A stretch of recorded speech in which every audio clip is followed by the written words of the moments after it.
When I first read the script of In Suspense, I knew I wanted to be a part of this project. The issues it dramatizes, including the sometimes dire pressures on teens and their ability to deal with these pressures, and the pressures on all of us, have to be discussed. In Suspense will promote and encourage such discussion. After reading through the script a few times, I saw this as also being shaped by these ideas of protection and proof. That for as much as these characters want to protect themselves and their jobs and their futures, they are also aware that proving themselves to be more than what they are, whether that be a superintendent, a better dad, a dancer, etc., these things come with risks.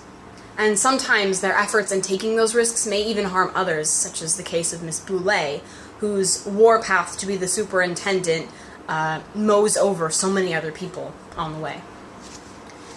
What I want to leave the audience with, among other things, is this understanding of a ripple effect. That sometimes proving or saving yourself can come at the risk of harming other people.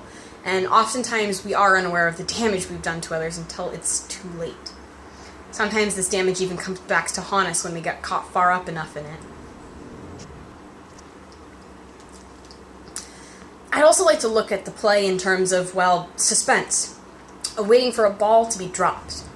Each character has their own ball, so to speak, and I'd like to have the audience holding their breath until that crucial moment. It's like a metaphorical roller coaster, building up momentum until the stomach-turning drop.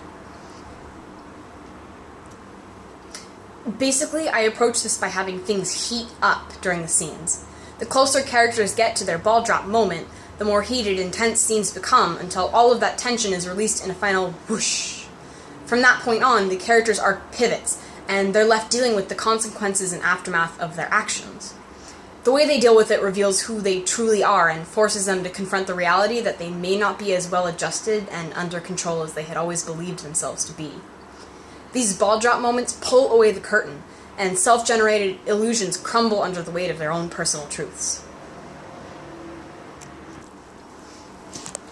These personal truths are characterized by the three versions of each character. Who others sees them are. These personal truths are helped categorized and shaped by the three versions each character has of themselves. Who others see them as, who they see them as, and who they truly are. These characters work so hard to make others see an idealized version of themselves because they, like all human beings, think that if others believe it hard enough, they may start to believe it themselves. The only problem is that this goes in both directions. When people start thinking of Marie as the kid at the end of the hall, she starts to believe it herself, despite the fact that she starts off the play by talking about how she's going to try out for musicals and teams and casts, and she has this high opinion of herself, and unfortunately, that also starts to become the reality of who other people think she is. Besides looking at it through the lens of proof, protection, and of course, truth, I like to pay attention to the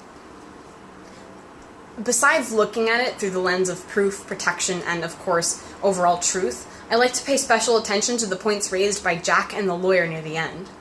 Does Miss Boulay's accusation come out of racism or out of self-protection? Keeping test scores high means she'll have a better reputation as a principal. Better reputation could lead to a promotion. Promotion means superintendent. Is it an unconscious racism? How does intersectionality play a role in discrimination? For example, we have to consider that Boulay's accusation could come out of a combination of both discrimination against Marie's race and discrimination against her ability to test well. I want the audience to walk away asking themselves these sorts of questions, as these are dialogues that need to be prompted and shared. Discrimination can be hard to spot right away, especially as it is sometimes unconscious and subtle. However, no matter how unconscious or subtle, that doesn't lessen its impact, and it is just as serious of an issue no matter what or what degree it happens. Every action and interaction challenges and entrains the audience to figure out what's in it and what's at stake for each character, and if all that puzzling is even worth it.